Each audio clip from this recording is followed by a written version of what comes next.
walk the streets with my swagger on, supernatural, facing a million opponents, and my role is to act alone. Lights, camera when the action's on. Where I roam is a battle zone, a vigilante in the catacombs.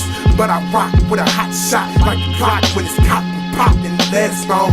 People say that my head is gone, but it's them same people in need of my help when I'm heading home in life. They say that everybody got a purpose, so I roam the city streets like faulty cellular service. The hot shot sharpshooter superhero, destined to shine like light through the dark and evil. I fight for what's right in the hearts of people and try to open your eyes, cause it's hard to see truth. You ever feel like everybody's the same but you different? That's when you know you're here to make a difference.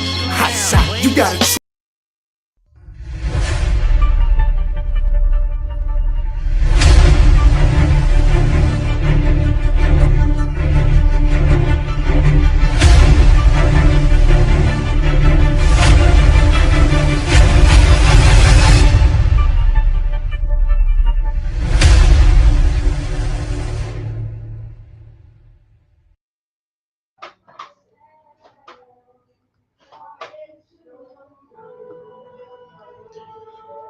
What's up, everybody? Mike Watson, aka Most Epic, that stands for the most enthusiastic person in comics, and I am full of rage.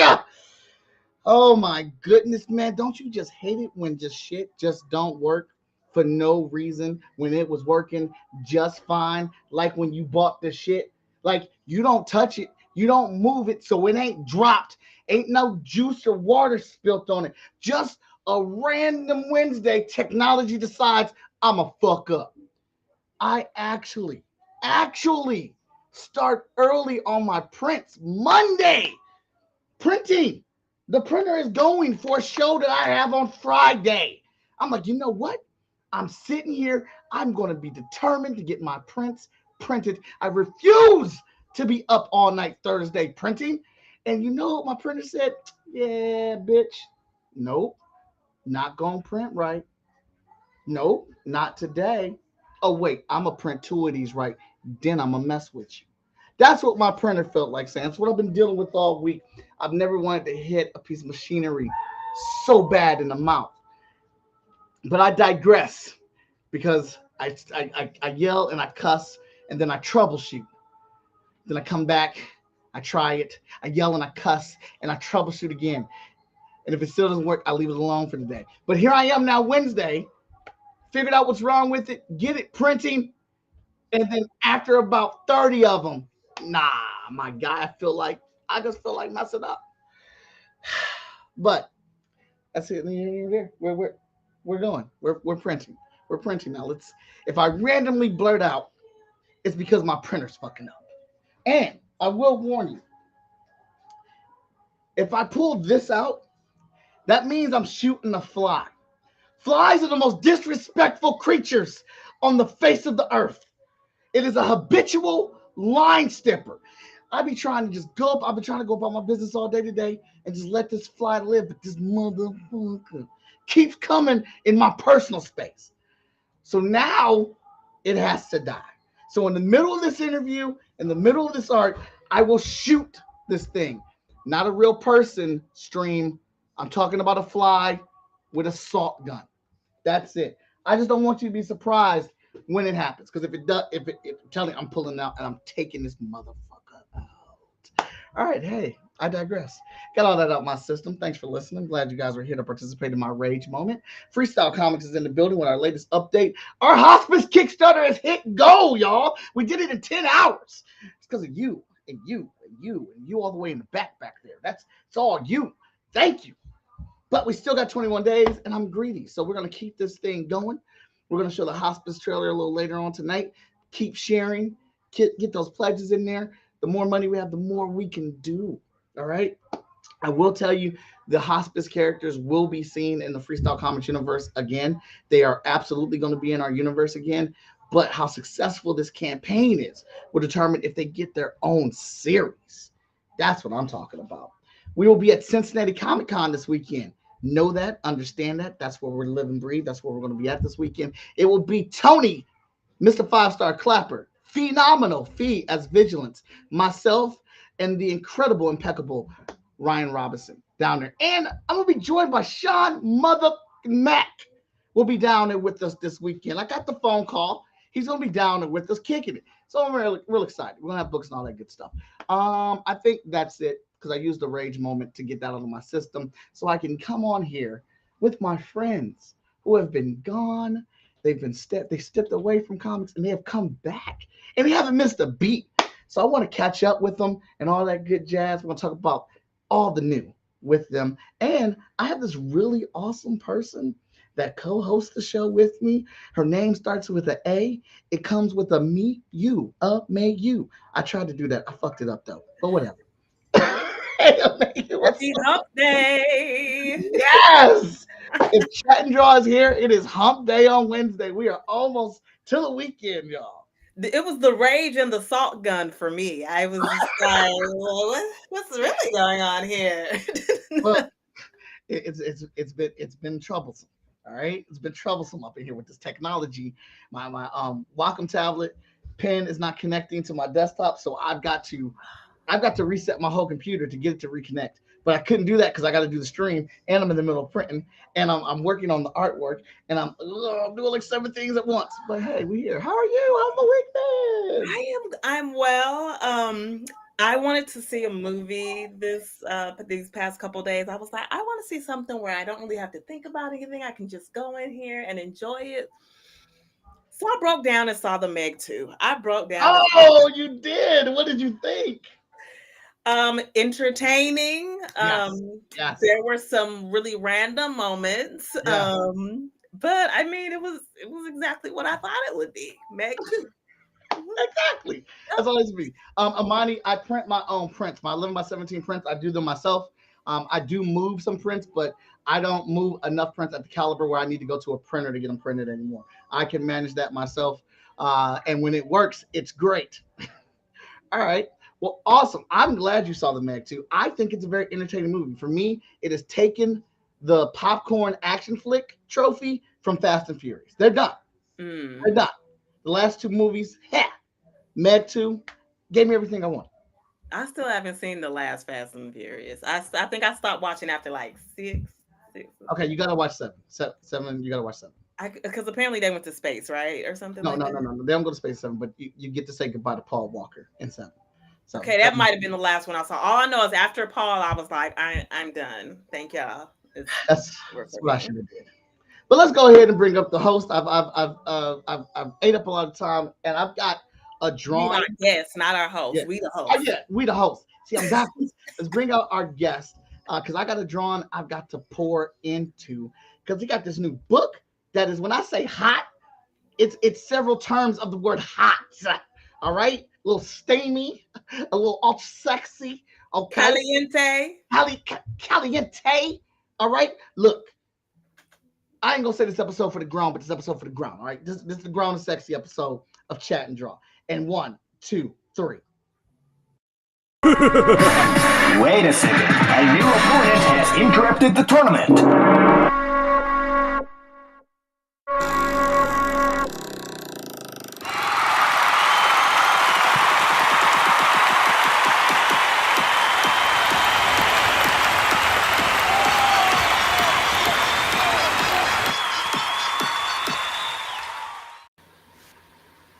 Hey, what's up? Hello, ladies. Hello. We have Sarah and Laurie Foster back in the building. They're no strangers here to Chat and Draw. They've been on here several times. I've worked with Sarah. I've worked with Laurie. I've worked with Laurie still. I'm going to probably work with Sarah again on something else.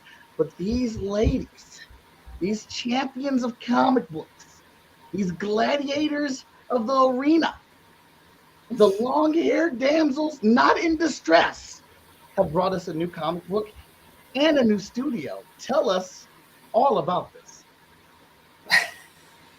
I don't know. I after the fly thing and that introduction, I don't know, man. I feel like the show's over now. You feel like it's done? I mean, that's fine. We can do that. Right? Hey, Katie. Yeah, I guess, it's a lot. It's a new studio, it's Laguna Studios, and we thought we'd start with a new series, and it's called Heart Eater. I mean, who doesn't like pirates? Who doesn't like erotica and adventure and D&D? Okay, so when he I, said this was the grown and sexy version, he really meant that. So it's a little erotica. yes. Yes, this is a spicy series. Yes. Okay, well, since this is my first time being introduced to you ladies, let me get a quick introduction from the both of you. We can start with Laurie since she's on the top in my view. Just tell me, like, how long you've been doing comics. I say doing, creating comics, and just kind of how you got started. Oh, sure. I've been inking comics for probably 12 years. I've been creating, publishing, art directing, editing for probably 6. Um, and this would be the first full book that I've written myself. Oh, congratulations. Thank you. Created and written. I've trailed off. I've rambled too long, and I don't remember. I stream on Twitch. I like cosplaying. I like comics. I like inking. I like everything.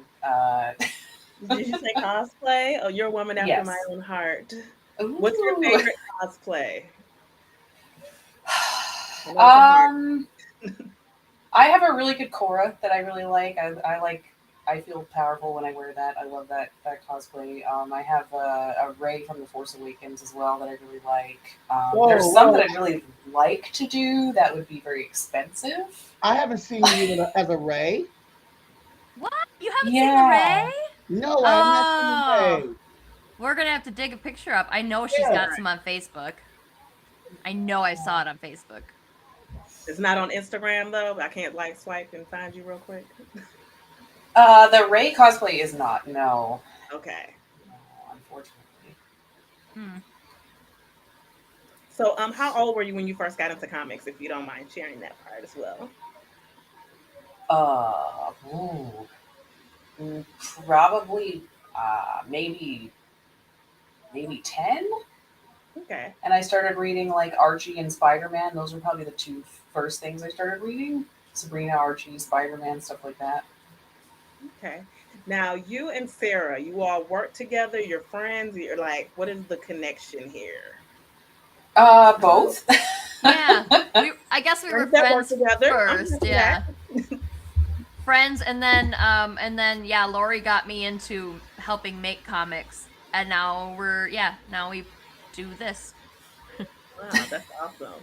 So, Sarah, how long have you been into the whole comic scene? I think I was trying to think. I've like 8 or 9 years now, I guess, that I started to. I guess I started to kind of follow it when Laurie got into doing stuff, but I didn't get seriously into it until I started helping with Unlikely Heroes back in whatever year it was. But yeah, like 8 or 9 years, I think.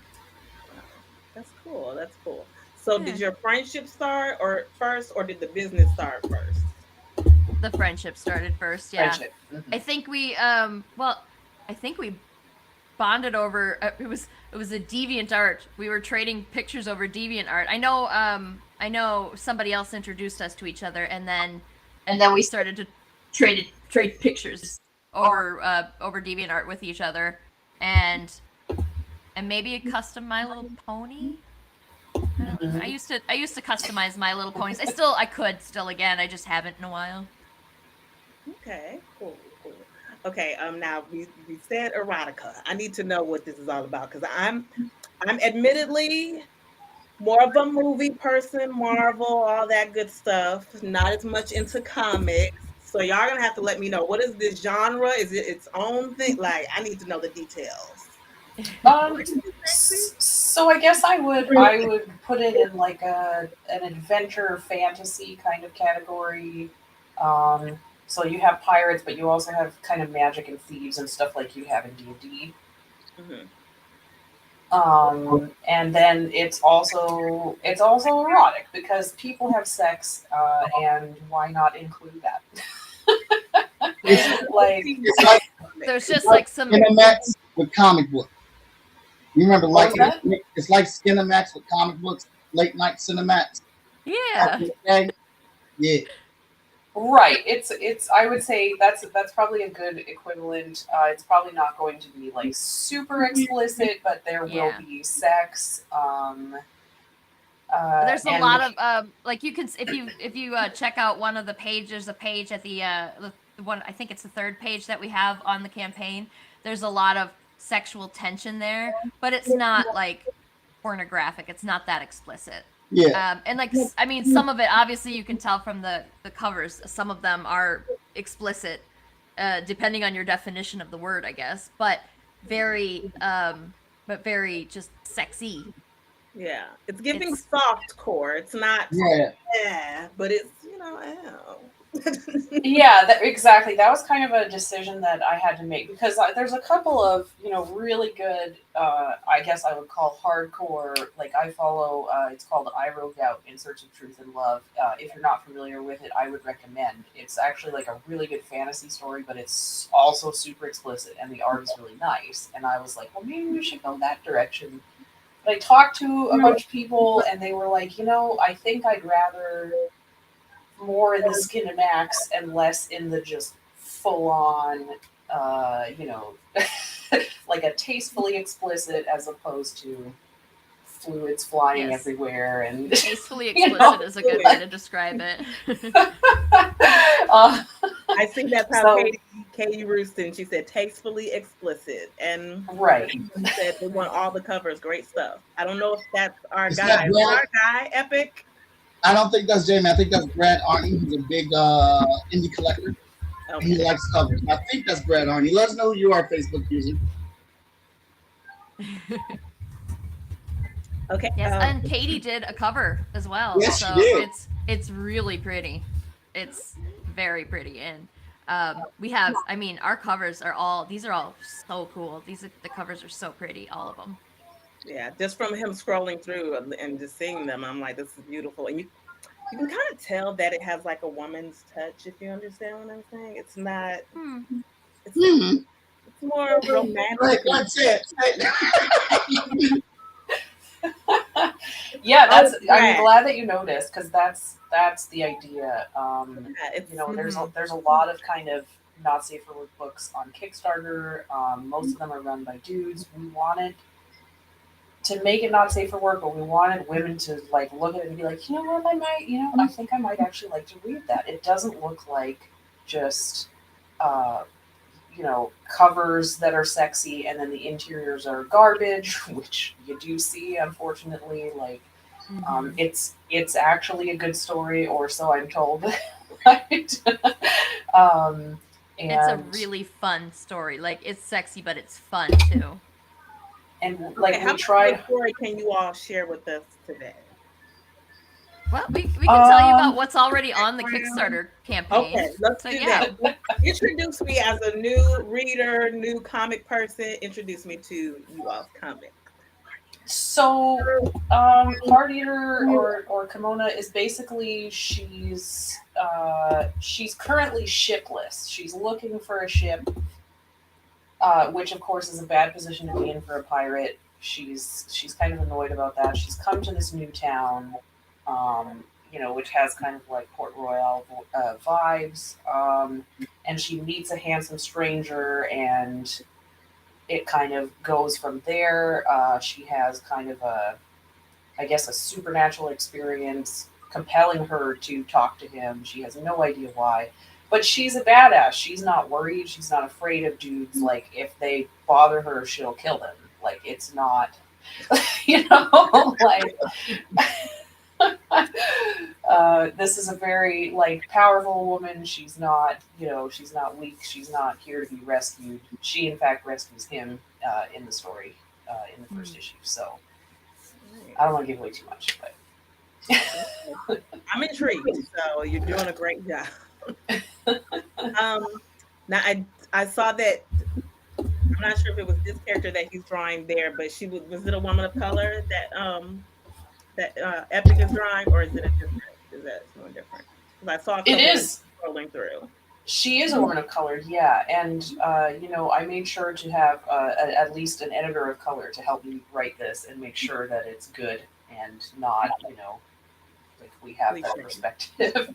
Right. And I was looking at her lips and her nose. I was like, that look like me. That look like the one he drew right there. Yeah, and it was interesting because we don't see, especially I guess in the Kickstarter stratosphere, I've never seen an erotic comic with a woman of colors in it. Like, it's just not a thing. I have no idea why. Uh, people are crappy. I don't know, but yeah, people are garbage. I'll assume that, I guess. I But just got the song. Do you remember Brooklyn Nine-Nine when Gina starts singing that racism song? It's just all of a yeah, sudden I in my mean, head. She just yeah, goes, racism, racism. I right, just started thinking about that when you said that. It's like, yes, exactly. because people are crappy. That's exactly it. Yeah. And Yeah, it right. was an interesting challenge, even just to get the cover artists who draw pinups all the time to draw a woman of color properly or to paint her properly. None of them really had done it. And so I tried to find artists who had where I could, or artists of color, but yeah, and it was an interesting experience, like just being like, no, like you need to, like, don't just draw a white lady and then color her brown. That's not how this shit works. Like, And you know what? this is As a important. Black woman, I appreciate that because that's exactly the images that we tend to see. We tend to see a white image, make it chocolate, and there you go. I'm like, but our features are different. Our curves might be different. Our hair is different. And I think it's important to show the variety and have that inclusivity. So that's very much appreciated. Just wanted to say that as well. Yeah, I thought the hair was really important too because I feel like Black women's hair is sorely underrepresented, like your natural hair and like all the Yeah. cool shit you could do with your hair. Like, right on. why aren't there more characters like this? Yeah, Like, it's crazy to me that that's still not seen as normal and beautiful because I I've not seen anybody have not beautiful hair. Like everybody's hair is so pretty, and that includes hair, people of color. Like your hair is great, and why don't we get to see that in comic books and sexy comic books? It only takes one. Because Go artists ahead. are Maybe lazy. get started. Go ahead, Epic. Because artists are lazy. This discussion just came up recently with Storm and how they don't give Storm women black women hair. They have given her straight hair and they've given her a mohawk. The mohawk was cool back in the day because it was a moment of defiance and her separating from the norm of what the X-Men were doing and finding herself. So that was cool. But now they're kicking out the mohawk to us now, like that's a breadcrumb. Like, hey, aren't you happy we're giving her different hair? No, like give her curly hair, give her locks. Like there's so many different interpretations of hair, and she is from Africa, so why doesn't she have that hair? And that's because artists in the mainstream that are getting to draw the X-Men, or the producers or the editors in charge of those books, don't allow them to do it because they want her to look as close to white as possible or feel like that, or the artists are super lazy in doing it. And the artists that have name and power to their name and that could change their hairstyle and make it work don't want to keep drawing all this hair and all those panels. And it is something that they are complaining about with Mortal Kombat, which they don't need to complain about because the hairstyles are dope in Mortal Kombat. They're very practical and they're real. And these little toddlers are complaining about the women not being attractive. I'm like, so you don't like real women then? Because these look like real women. These are like real women that I see walking down the street that I've seen at the movies and things like this. And there's nothing wrong with them. They're just as attractive. So because their cleavage isn't out, because they don't have like these scantily clad costumes and stuff. Sorry, I'll get off my horse. It's okay. You gotta let it out. You gotta let it out. yeah. On a lighter note, Brad said there just aren't enough nipples in comics. Nipples equal success, or at least they should. Well, I mean, I agree, but like it's also like there's so many comics with like people being ripped in half. Like, why can't we have a comic where like a woman has sex with a guy? Like, why is that such a big deal? Remember, we're Holy supposed to shit. be sexy but be virgins at the same time. Right.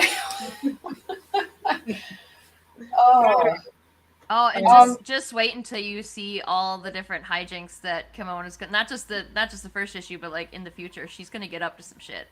So Some naughty. it's gonna be naughty and all of the things. Just Nice. Katie yeah, says she's I'm trying definitely to. not. She's definitely not straight either. So she's gonna have lots of Oh. partners. Yeah, she's omnisexual. Okay. IA community representing. Love that. Katie said, I'm trying to learn how to make dreads in 3D sculpting for a woman of color, and it's an interesting challenge, but it looks so pretty. I appreciate that, Katie.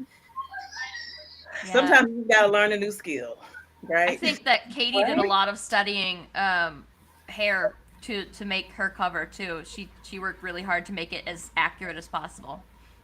That's good. And That's awesome. I don't know. I think it looks good, but I don't think that my opinion matters when it comes to that. So y'all can tell me if it looks good to you, because I'm not experienced with dreadlocks. I don't know with locks.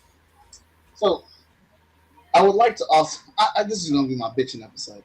So I was looking for brushes, and these brushes would have been perfect for tonight's episode because I can't ever find hair brushes and women of color hair brushes. And I saw this post that had exactly that, and I was like, great. And so I go looking through the comments.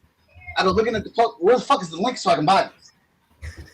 Why would you post this and not put a link so someone could buy these? That was the whole point of this person promoting these. Where is their link to purchase these? Then I was like, all right, well, I'm just gonna put a comment on here. Maybe someone will respond. A whole week later, nobody responded. And I mean, these brushes were exceptional. Exactly the type of brushes you need for doing these different types of hairstyles. And it's just annoying. I'm annoyed for you. Right. I feel your pain, Epic. J-Man is definitely in the building. He said, all right, yes, Mike, chat draw works on Facebook. So whatever you had to do, because I know it wasn't working the previous week, it's working now. Yes, good. That makes me happy because we were missing views because of that. Question. Since someone else brought up nipples, are there going to be nipples on this one, or are we not doing nipples on this drawing?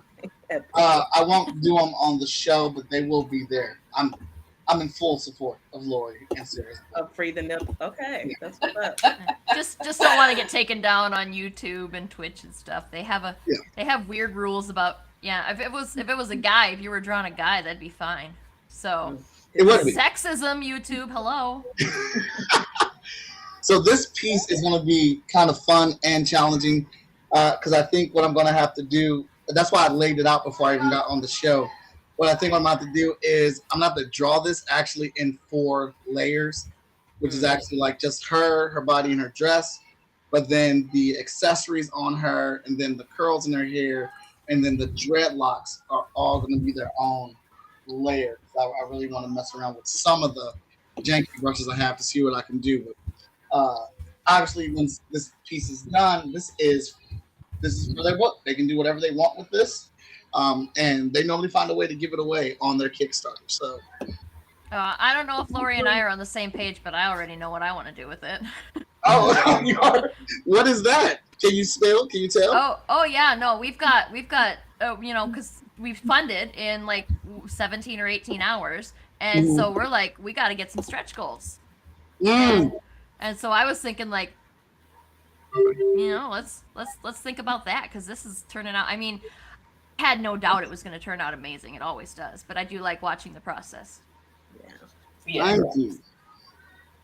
Something I wanted to mention too about having a woman of color in this story. When I was thinking about pirates, like we have Pirates of the Caribbean, and that's cool. It's an awesome story. It's fun. We have like all of the cool pirate shit we have. It's always some white guy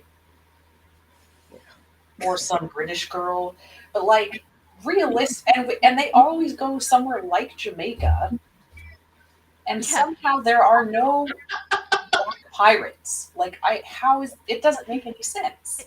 did you notice in the when Jack Sparrow in Pirates is trying to amass his new crew, and they find this whole new crew, and it's all white men except for shit, what's her name? Gamora. What is her name? Damn it, why can't I remember her name? The actress. It's her, and she's both. Zoe Saldana? Yes, thank you, Zoe Yeah. Saldana. Yes, and she is both the non-white character and the woman on the crew. Like Yep. that's it. There's that's the representation. Is just her. Isn't that stupid? Yeah. And they're in Tortuga. Yeah, like what the hell? The math is not mathing on that. No. Right. And you're not gonna tell me that there aren't loads of pirates that are people of color who do an amazing job pirating in Tortuga. Come on.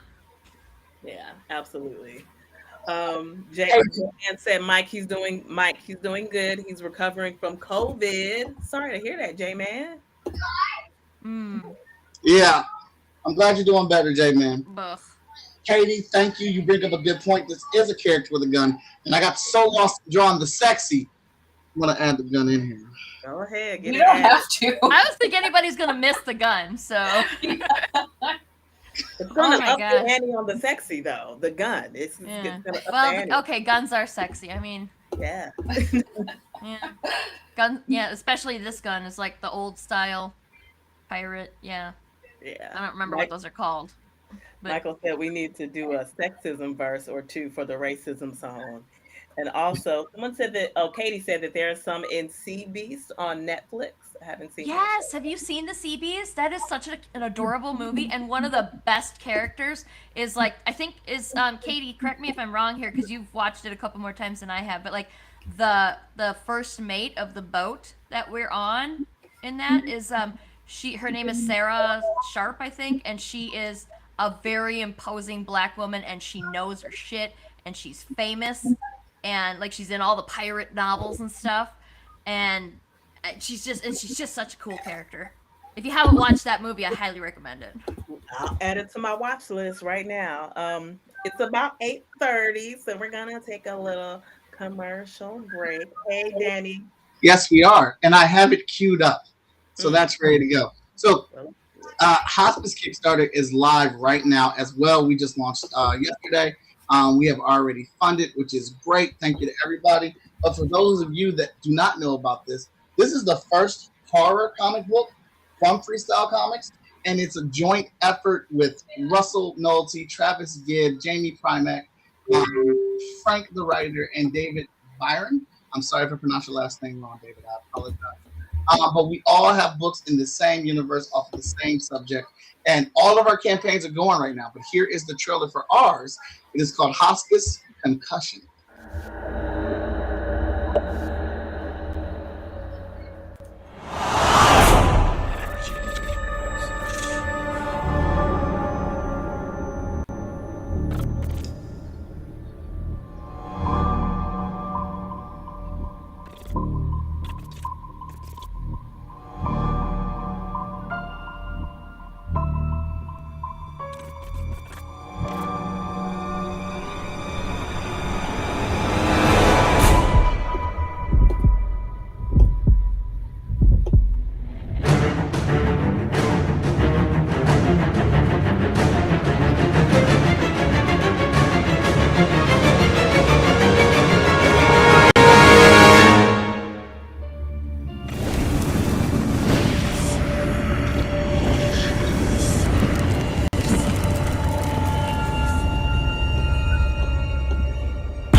Hello, spooky season. Hello, we're back. Hello. All right. So I just put the link in the chat for you guys to go ahead and check that out. And you can help us by either pledging or sharing. Any all helps. So thank you. But Danny J. Quick was in the chat. What's up, Danny? Good to see you. Austin, how you doing, man? I was just telling Mike before the show started that we're gonna get onto Danny Quick's TikTok channel and start stealing his ideas to fill up our TikTok channel. Let me do that too. But we're totally like we're not gonna only steal from you, Danny. We're gonna steal from Mike and Fish and Kyron. We're gonna steal from everybody. It's not just you. Although yours are generally, I think you're the reason that everybody's on TikTok now. Yes. Yes. I definitely need to start following him on TikTok then. Oh yeah, you do. Oh yeah, Danny's great on TikTok. It's Danny and Morgan that do the sketches together, right? That do the little skits that are always so hilarious. Yeah, like see, Laurie needs to stop living so damn far away because we could probably pull some of that shit off if she lived closer. I think you absolutely could. I think that's part of what helps them work because Danny and Morgan are like-minded individuals and they're just as like extroverted as possible. So them together on a video is hilarious. And they've always been like very hard workers and good promoters. With their book, TikTok has just been like this awesome outlet for them. And I think that's great. That's what's up. That's what's up. Where are you all located, Sarah and Laurie? I'm up in the upper Midwest here. Well, I used to live in Wisconsin. I keep saying that I'm from Wisconsin, but I live in fucking Iowa now, okay? I'm not happy about it, all right? I can tell. Yeah. I mean, I am, like, I could literally just, like, spit off the balcony here, and I'd hit Wisconsin, so I'm basically still in Wisconsin, but I didn't go far, but technically it is Iowa. Fucking Iowa. I love it. I actually was just displaced from Montana to Texas, so that's been interesting. Well, that's crazy. Texas. And I'm upset because we were just in Texas. I was about to say, wasn't there some convention or something? Seriously? Yes, we went to Austin, Texas for DreamCon last summer. Oh, that's like a couple hours for me. That's it. I could have. Yeah. God damn it, Mike.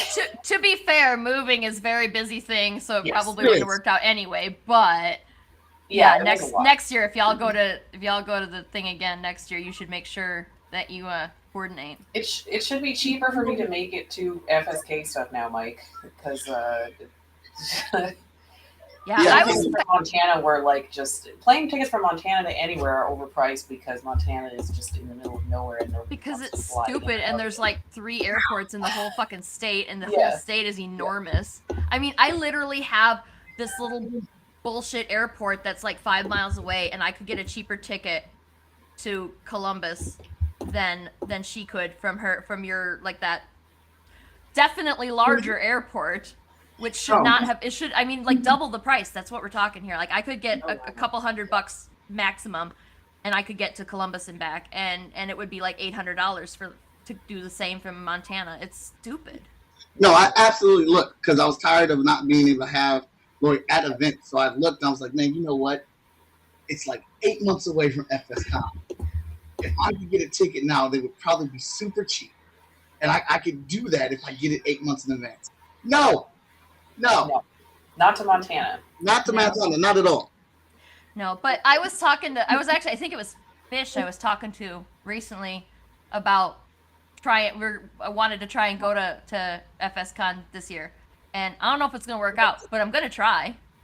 And yeah, Katie said, couldn't I get to Scotland cheaper than Montana? And the answer is yes. I could absolutely have flown to visit Katie, and it would have been cheaper than going to visit Laurie in Montana. Yeah, it's crazy. It's stupid. Yeah, geographically, I'm much further from Sarah now, but the ticket price is half. what it Oh, was. less than half, even if you get it on the right day. It's crazy. Wow. The reasons I love living in Atlanta. Sarah, if you can't come to FSCon, FSCon, that would be great. I'm working it out right now with the people that are actually coming to the show to have space in my house for everyone to crash. Because I want to make it as plausible as possible for people to get there. Because I'm not gonna lie, this event is a growing event. It's still growing. It's still in its infancy. We're trying something completely new this year. Like we're gonna be at a charter school this year. They're giving us full access to the school. We'll be there all weekend, but that school has a community of 700 students. and we are doing programming with those students to help bring them back to our event. Plus, we're doing swag bags for the kids, and I don't have the final numbers yet, but it's going to be like $10 per kid that we're giving to them as FSK bucks to be able to spend at the show in those swag bags or whatnot. And I got that from Urban Nerd Con. I'm not gonna lie, that was a great idea. I absolutely poached it. Urban Nerd Con is doing some fantastic things, but I'm trying to do some different things to make sure that we have some traffic there. But I know travel sucks. Flying, driving, getting a hotel room, that's a lot of money. So I want to open up my doors to not a whole lot of people, but enough people that I talk to on a regular basis that I know online to help them out to kind of take some of the bluntness out of that ticket price. Oh, yeah. Veronica, you want to color this? Yes. Yes, please. Woo! Yeah, I'd like to offer it as a mini print, I think, a stretch goal. So Nice. I mean, you could stop right now and it's already amazing. Like, this is freaking, I just get so mad when I watch these things. I'm like, I want to be this good, but I don't want to put the work into it. I have the attention span of a goldfish, and so it's really hard. Well, Awesome. it's not all it's cracked up to be, because then you're weighted with all this responsibility to do something with it. Hey, with great responsibility, what's the saying? Great power Great comes great power. responsibility. Yes, and this is the power of the pen, you know? It is. So we yeah, back to the FSCon thing. I remember helping out a little bit with some online panels last year, and by the end of it, I was just so disappointed that I wasn't there in person. And the only thing it was, I learned about it too late. I could have totally gone last year too, but I learned about it too late. Well, and so this year I was like, well, if I can, then I should. Yeah, for sure. Well, yes, let's talk about it for sure. See if we can make it happen. Absolutely. Because we actually just started promoting for it today. We released the flyer, and I would have been had the flyer out, but I was not happy with the tagline. I was asking people on the FSK team for feedback, which people were giving me some really good stuff, so I was able to come up with something. But I really want something that would describe the show, because I really want to focus on the youth and helping them realize there's work in creative work, that you don't have to go to a regular job and just punch in from 9 to 5. Like, there's so many advantages that you have as a youth right now that you can jump on in the creative field and just be your own person and not have to answer to anybody. And a lot of kids don't understand that, or they don't know that. And that's what I really want them to take from the show, meeting people like Laurie, like Sarah, like Fish, like Tony Clapper, like Dana, like Moana, like Javon, like Danny and Morgan, meeting these people and seeing how they are taking these creative passions of theirs, basically their dreams, and making money from it. So that's what I really, really want to push at this venue. Okay, whose kids are those? I gotta ask. Are they okay? That was my question. Those are my kids. They're upstairs wrestling stuff right now. So yes, those are my kids. As long as they're okay. It sounds like they're either having fun or they're having a really bad time. So one of the two. Yes, it's either really good or really bad. No, they're doing really good, because I would have muted it and went upstairs. So yeah, they're good. Like Paul. Epic mentioned that you all have a new studio. Do you all want to talk about that? Well, I mean, we were both in Unlikely Hero Studios, and now and it just situation that was out of our control, stuff happened, and so we decided that the cool thing to do would be to strike out on our own and do this. So like, we founded Laguna Studios, and it's brand new. Well, I'm more interested in the name of the studio and the logo and things. So like, things happen. We're not so much. Things happen. You ladies started a new studio, and that's where we're at. But I want to know about this cat logo that you made. because it looks dope, and it also is very reminiscent of a freaking comic book cover box where the info was for the box. Yeah, the little stampy things. Yeah. I forget what those are called, but yeah. Yeah. Well, it's. Do you want to tell what the name behind the name is? Yeah, we just basically were trying to come up with a name. Laguna is actually my cat. I have a black cat. So Surprise, that's surprise. what the logo and the name come from. Yeah. Okay, because someone had put in the chat Laguna, so I was going to ask about that. So that is the name of the new studio, as well as your cat. Yeah, it seemed like a nice I don't know if tribute's the right word, but like it just worked out because like we're both crazy cat ladies, and so and it I think that I feel like Laguna's part my cat too, because I feel like I've been following his life. I followed his life with Laurie. We sent pictures of our cats to each other for years, I think. And basically with my life upheaval and move, I had to leave him behind because he was too old to travel. So I wanted to kind of have that tribute to him. Oh, okay. He's been with me since he's a baby, and he came with me all the way from Montreal. That's where I moved to the States from. So it kind of, he kind of represents strength and longevity and like all kinds of things like that. And also, I just miss my cat. There's kind of like a combination of things. Veronica says she's a crazy cat lady too. And black cats are my favorite cats. They're voids. So yeah. Love it. Yeah, and I designed the logo, and I was like, well, obviously, black cat, it needs to look like Laguna a little, but I started out I did a bunch of sketches, and I also collected a bunch of old sketches that I had of cats that I was like, I was trying to turn a couple of sketches of Twee, my cat that passed away last summer. And I was trying to take a bunch of sketches I had of him and turn them into Laguna. I was like, no, because Twee had this giant bobblehead. Like, he looked like an alien. And so just nothing was looking right. They were all looking silly. And I was like, I want it to be kind of serious looking. It doesn't have to be super serious, but, a little serious. And so I was like, I got to start all over again. And I sketched out, I did have to use my cats as drawing reference, but since it's such a simplistic sketch, it wasn't that big of a deal.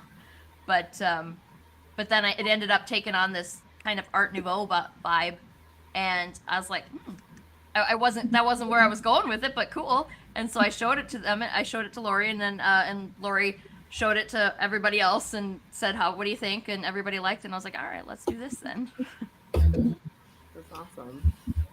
That is awesome. I'm gonna have to dive a little bit back into this cosplay situation with Miss Laurie. How long have you been doing cosplay?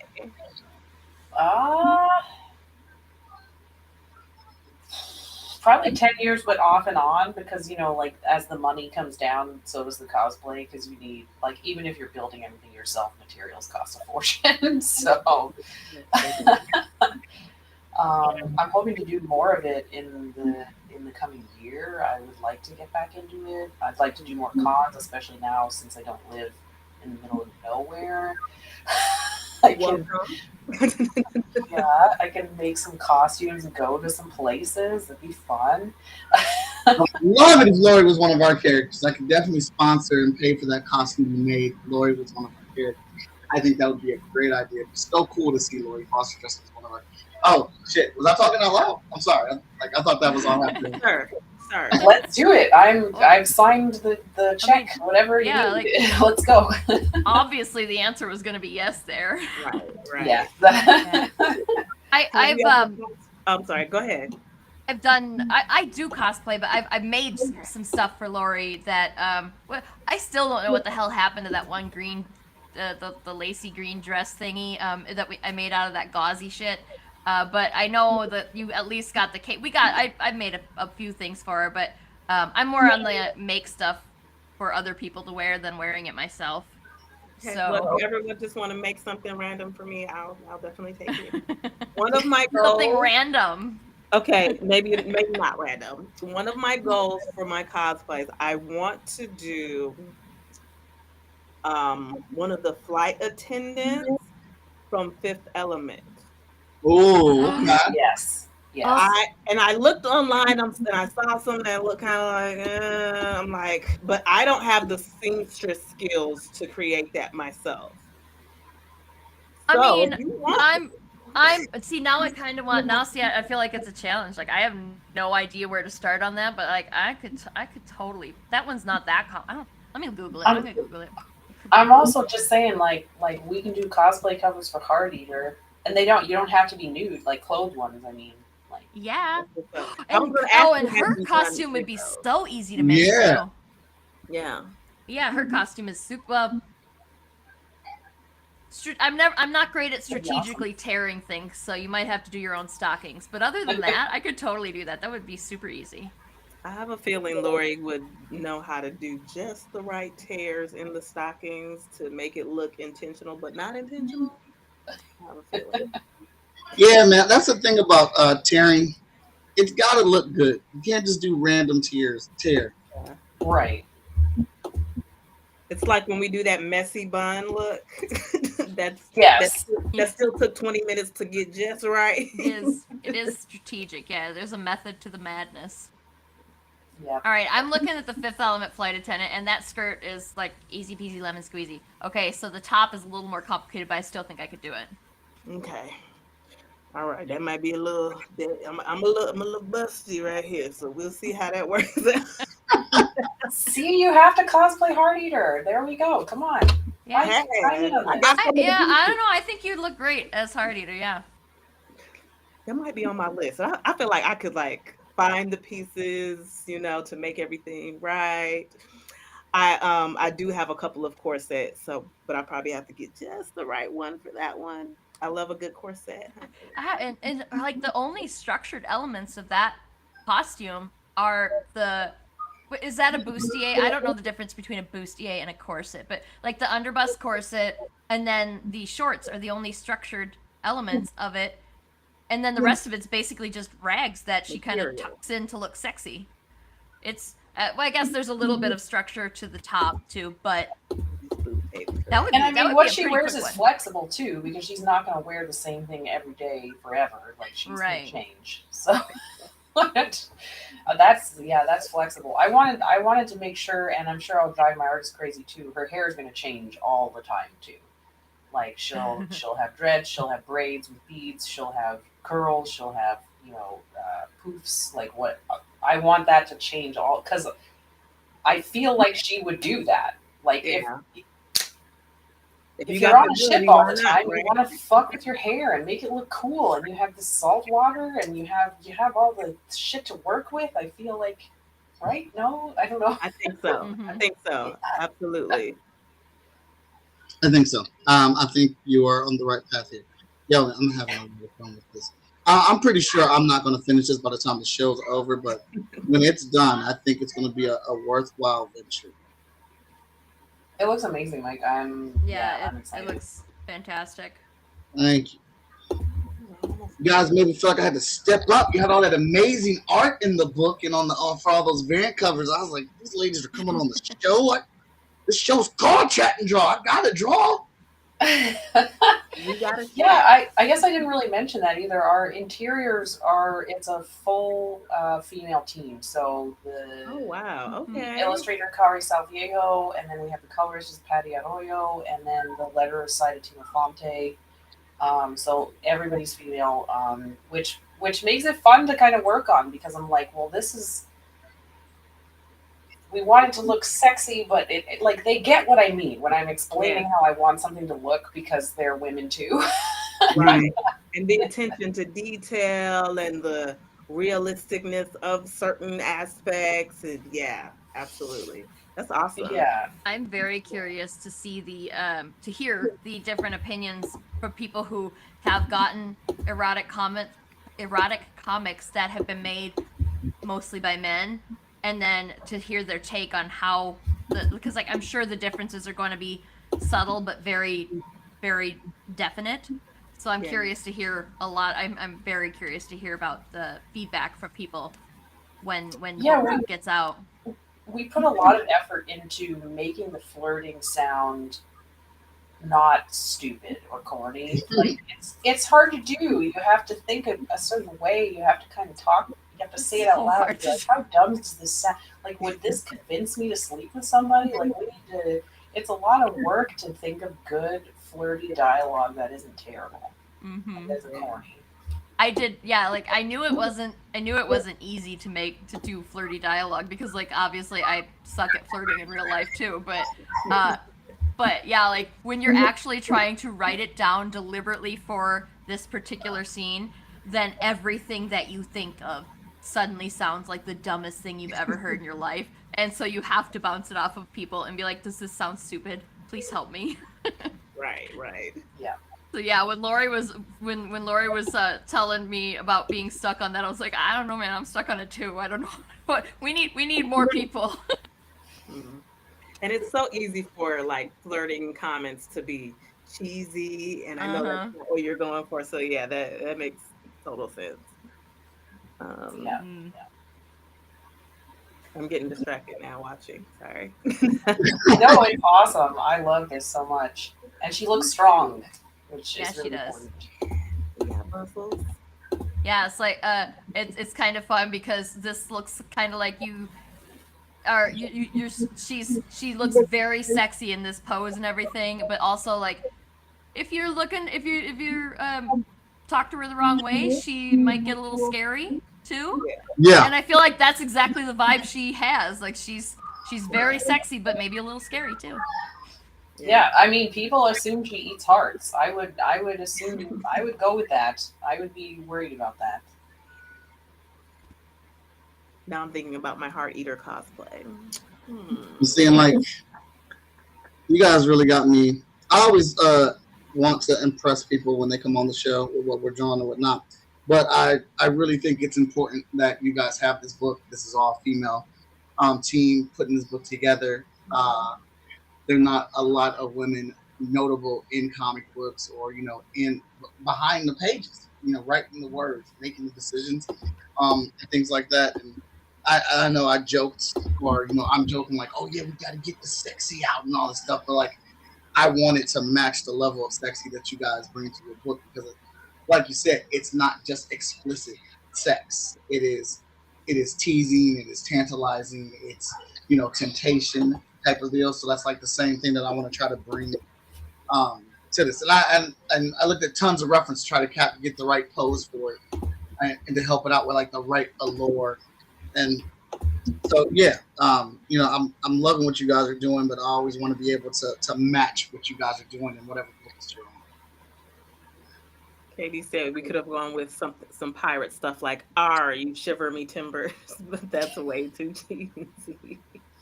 If Katie had suggested that, I would have been like, who are you and what did you do with Katie? Because that is not something Katie would ever say is a good line. Katie, I don't know, Katie and I both agreed that we struggled because everybody who helped with the writing, with the dialogue. I mean, the story is 100% Laurie. We just helped with the dialogue. And when we got, we were all, with a little bit of difficulty, we all started to truck along.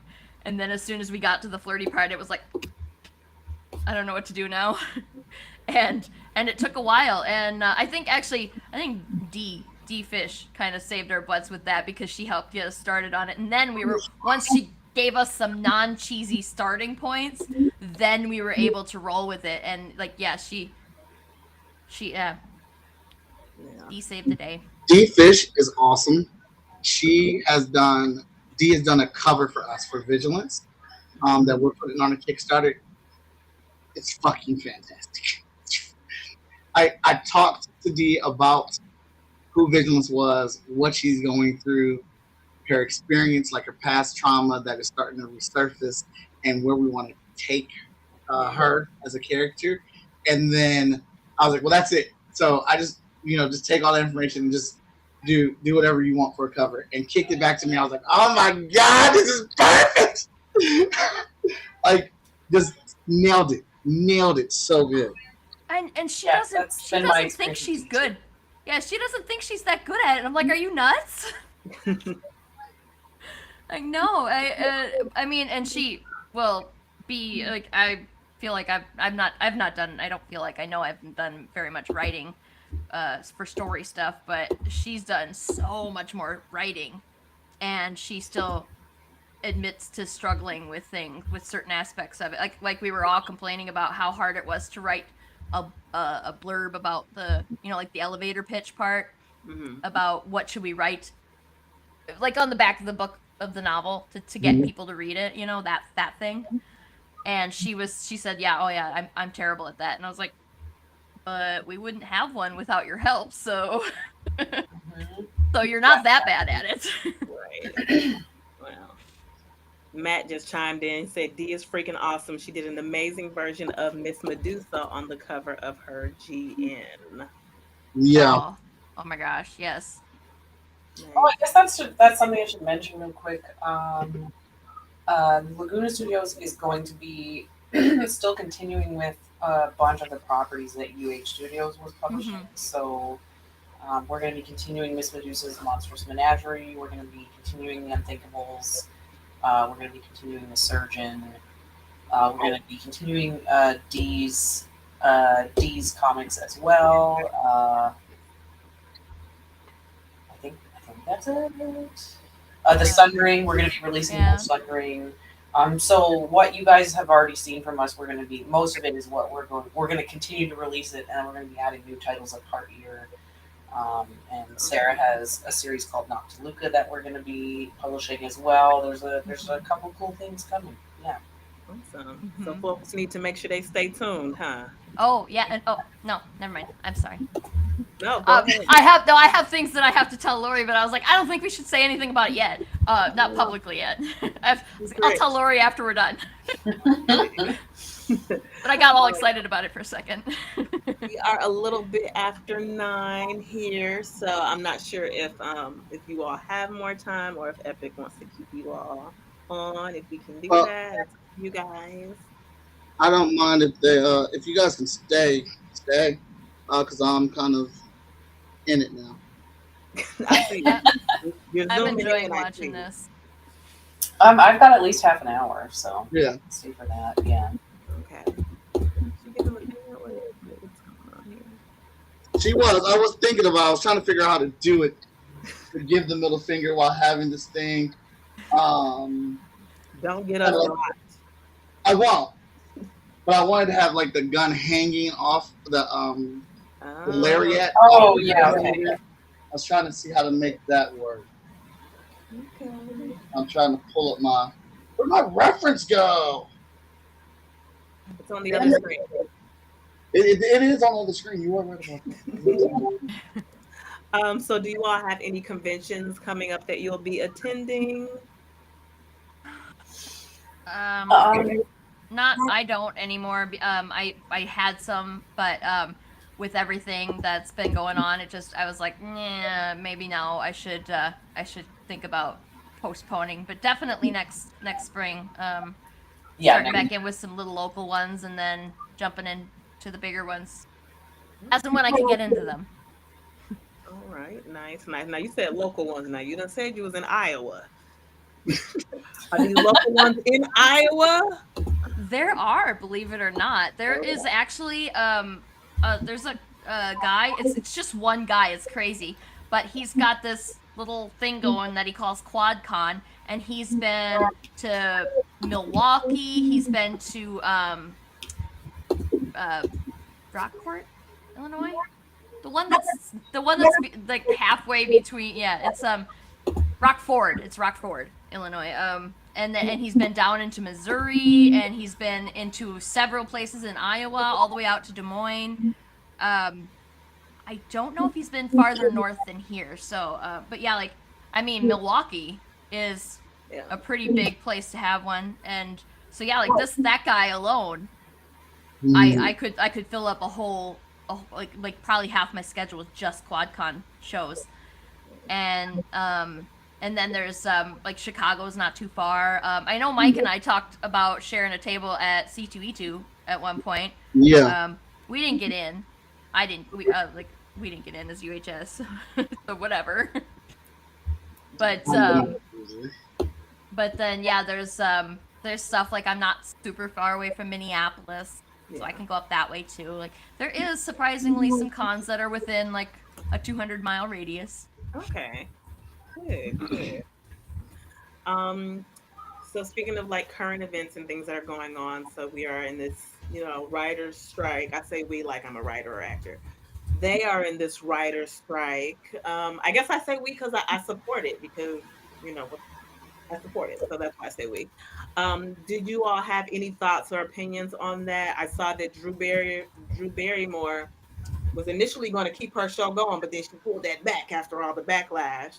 So I just want to know you all's thoughts and opinions on that. Um, I'm with you. I support the strike. I think that they have very reasonable demands, and that the studios are being terrible. I think that it's crazy for them to call what they're asking for unreasonable. Some of the stuff is like dystopian movie shit that they're talking about. They want to do. Right. Like they want to bring you in and pay you for one day of work, and then use your image, and your likeness and your voice for the rest of their whatever, until they decide they don't want to anymore. That's crazy. That's crazy. Like, how are we supposed to make money anymore? How are we supposed to live? Yeah. Never mind do what we enjoy. How are we supposed to live? yeah. Yeah, it's crazy. Just please just pay them what they want. And they they're gonna soon, like, I hope they quickly find out. There's so much more entertainment out here. I have a whole PS5 and I play for PS Plus, and I've been playing for PS Plus since I've had a job. Since I've had a job and I've had PlayStation 3, I've been playing for PS Plus.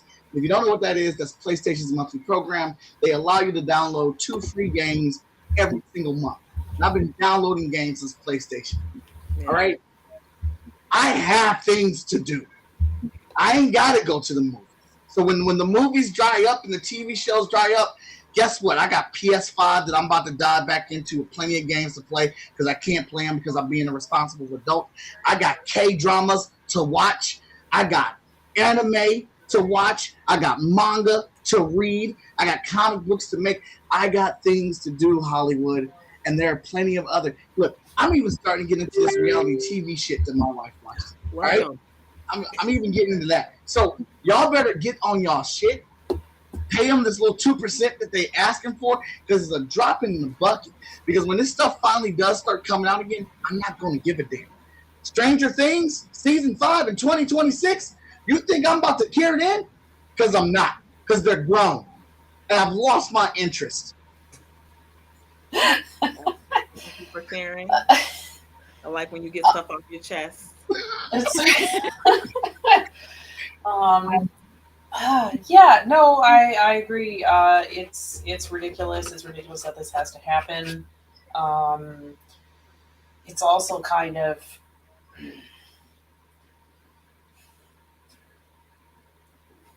I'm trying to think of a like tasteful way to put this. Like, it's really important that writers and actors and everybody get paid, but also like everybody else is also really underpaid right now, and people are like, their rent is getting jacked up all of a sudden, and they have to leave their homes, and like no one's making enough money. So it's kind of annoying that the press coverage is going towards like relatively wealthy people who aren't getting paid.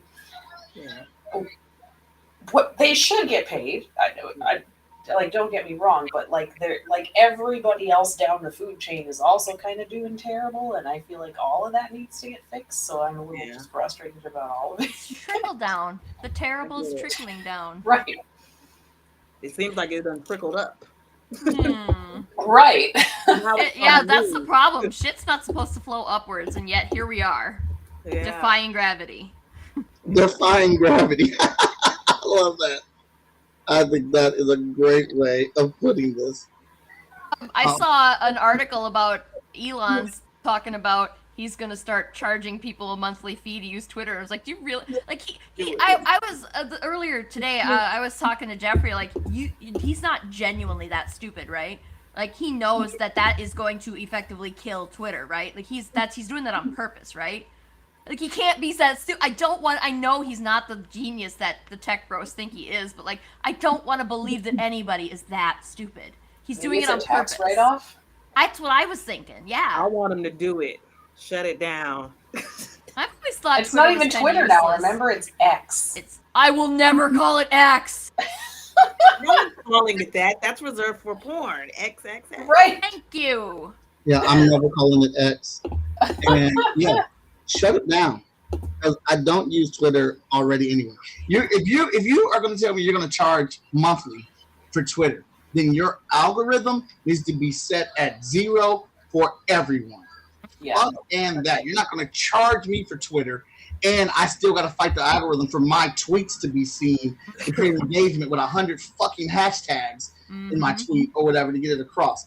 But no one uses it now anyway. I mean, people are still using it, but not anywhere near like they did when it was the bird. So, you're just sinking the ship. I feel like he's trying to purposely crash that business. That's what I think. And yeah, like Laurie said, I think he wants to kill it so that he can write it off on his taxes. And he also said that the monthly fee was going to be a small fee. And I was like, $1 million is a small fee to this guy.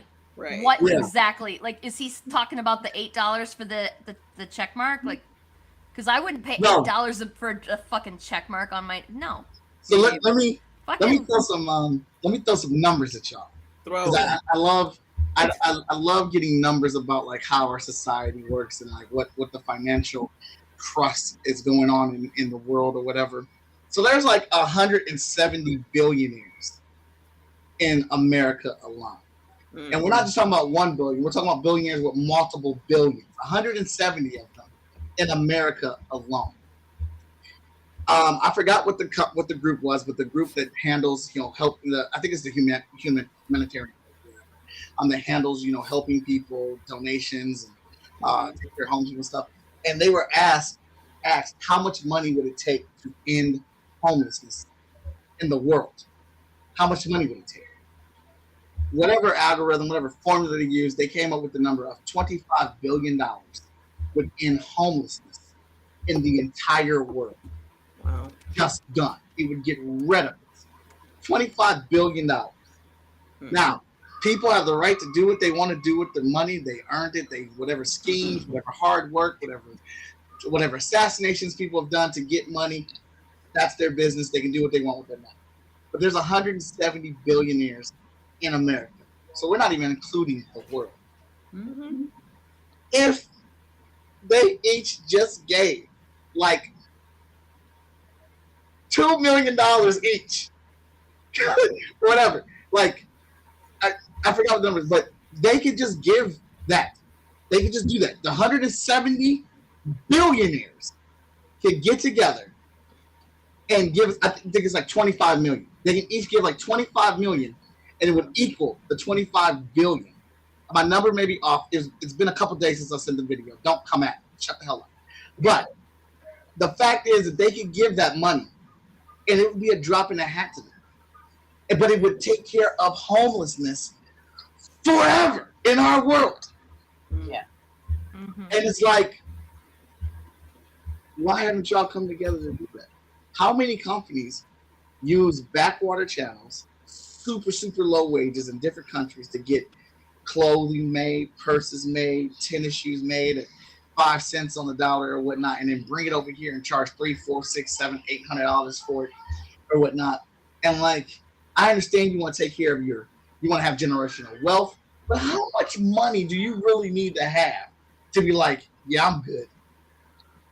Like, how much is enough for you to say, let me start helping out other people? Because like, even like we're doing okay at my house, and I still help people. Like, I'm not rich, but I still give. I give money to people, the homeless people on the street. I buy food.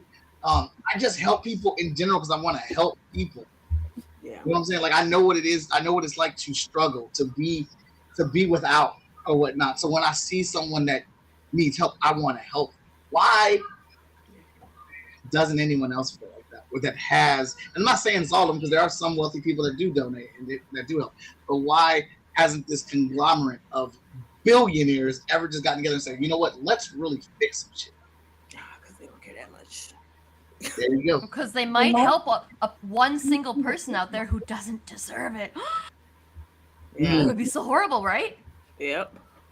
I did a quick Googling to see, this was a while ago, so it's probably way off now, but just to see how much Bezos is worth.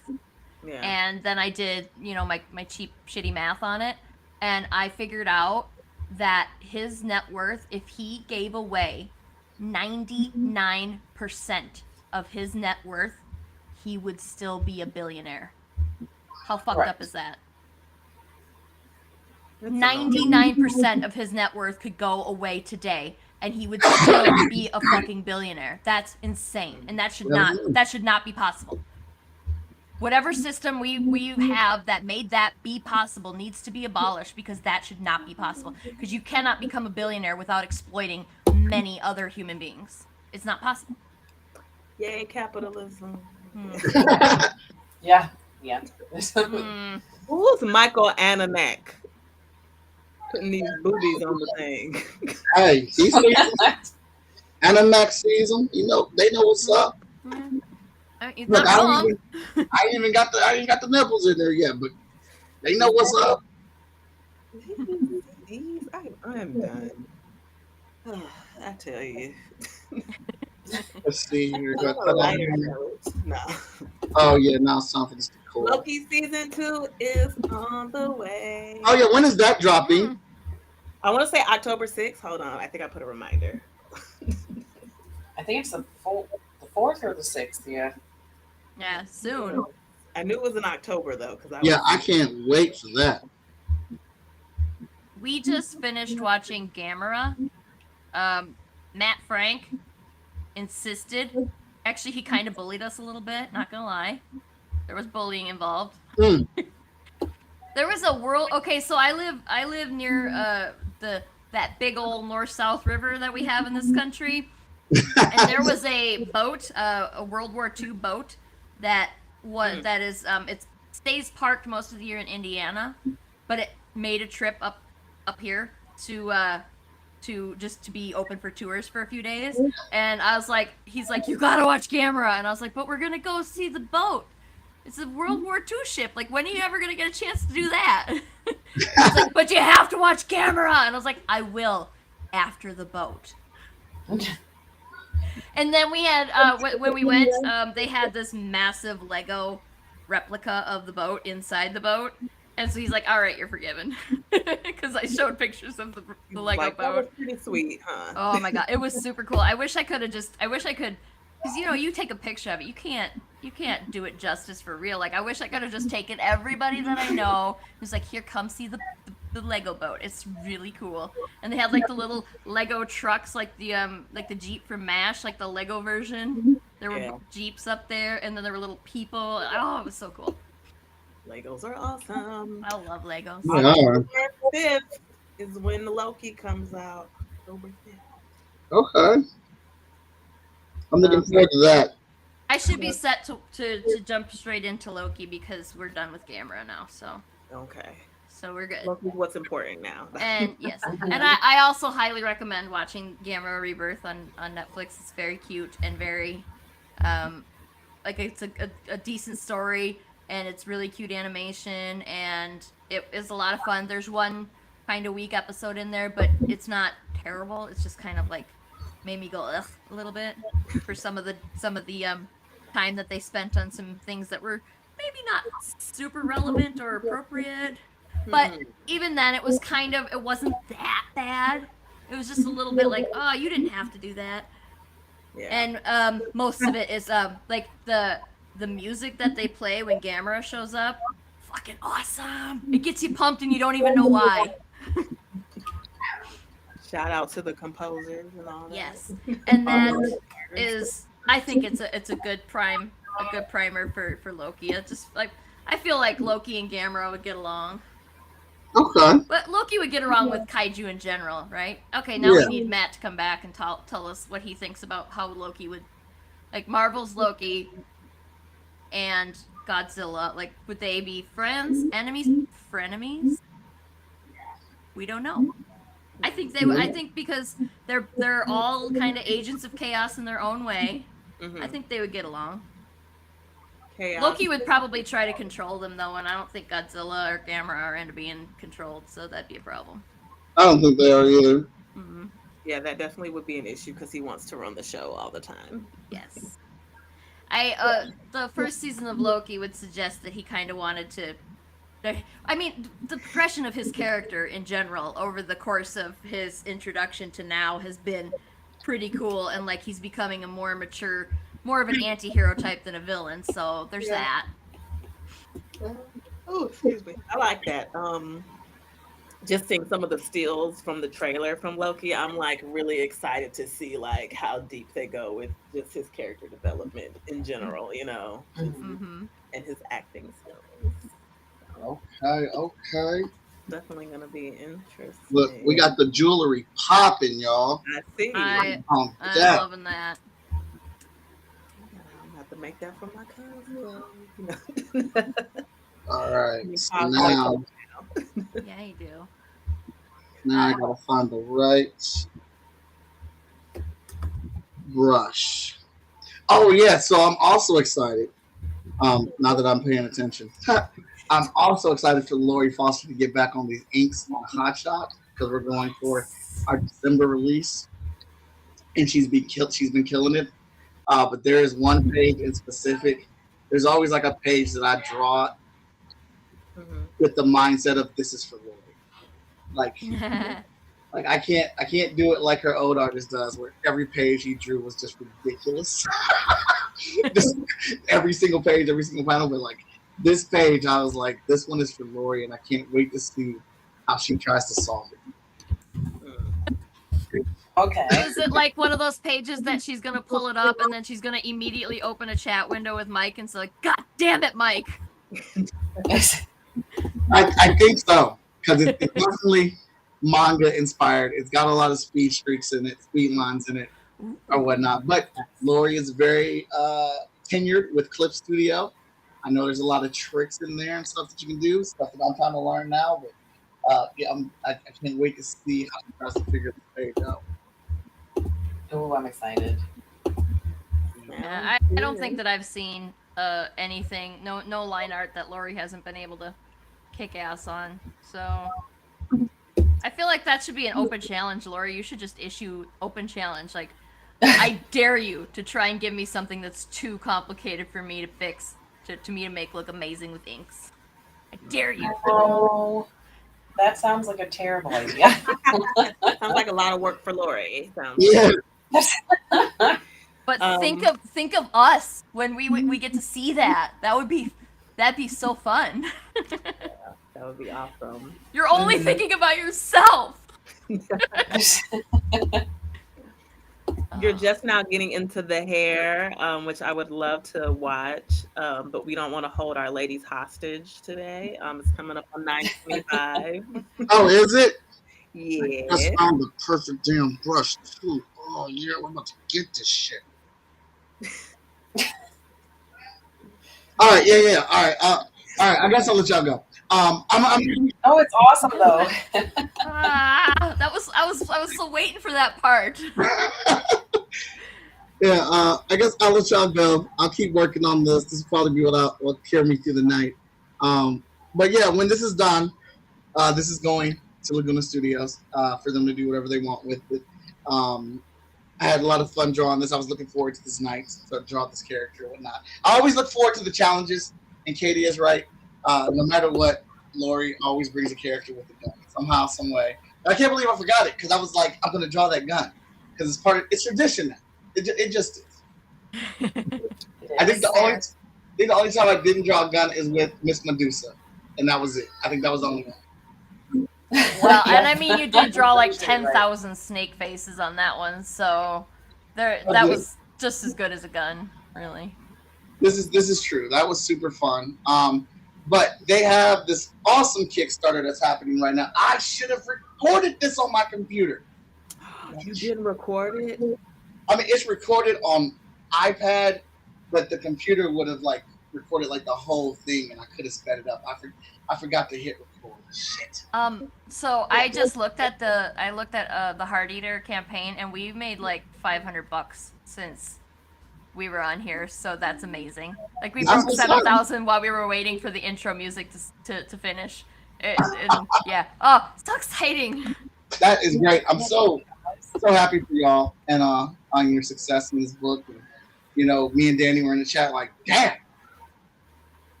just right back at it.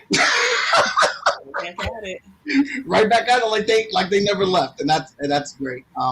I'm glad that that's happened for you. Let me see. Let's go ahead and get this campaign in here. Look, y'all, you know what I say. If you've already pledged the campaign, that is great. But we're greedy here at Chat and Draw.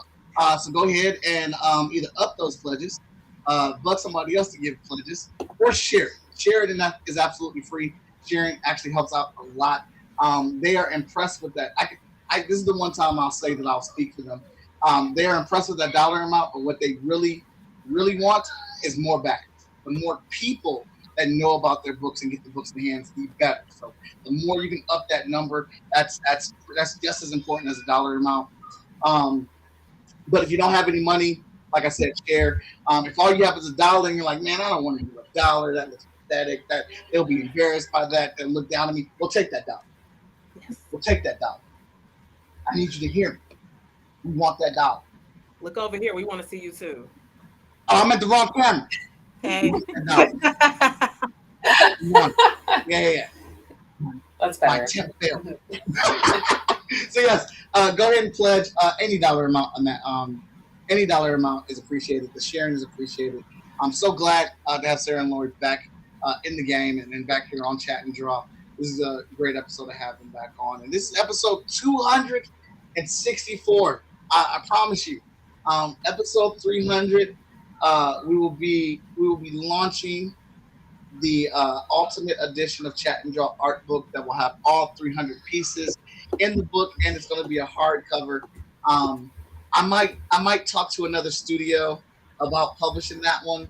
Someone that has been very successful with art books, a studio that has been reborn like a phoenix and just shown that they don't miss a step.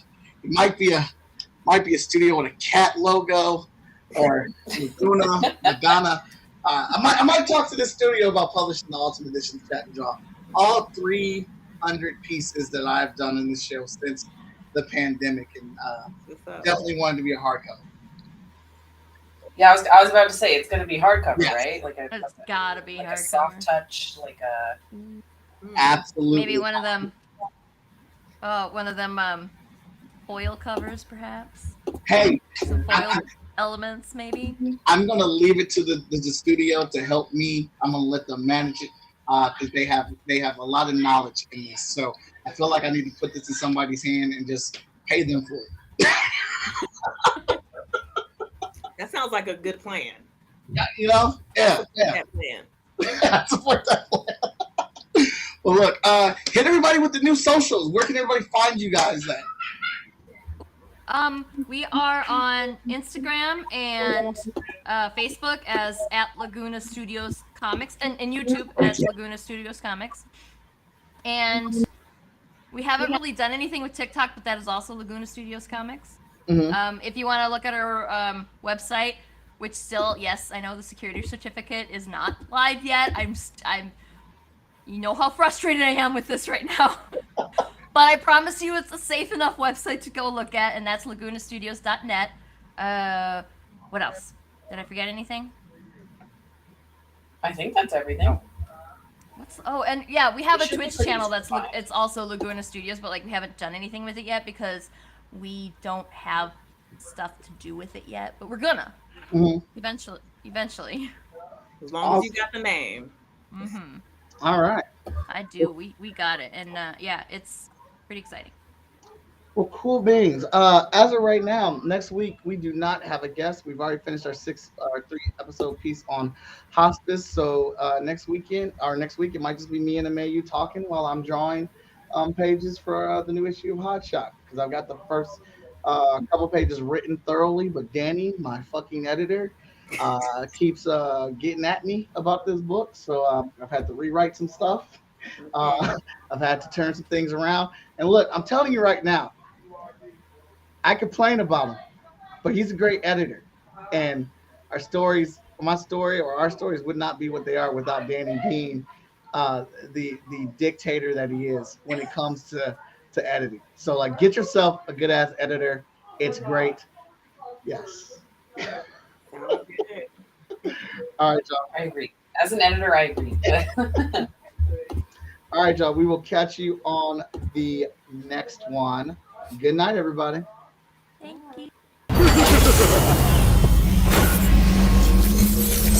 No, I think that I should ask Mr. Watson. I think that I should ask Mr. Watson.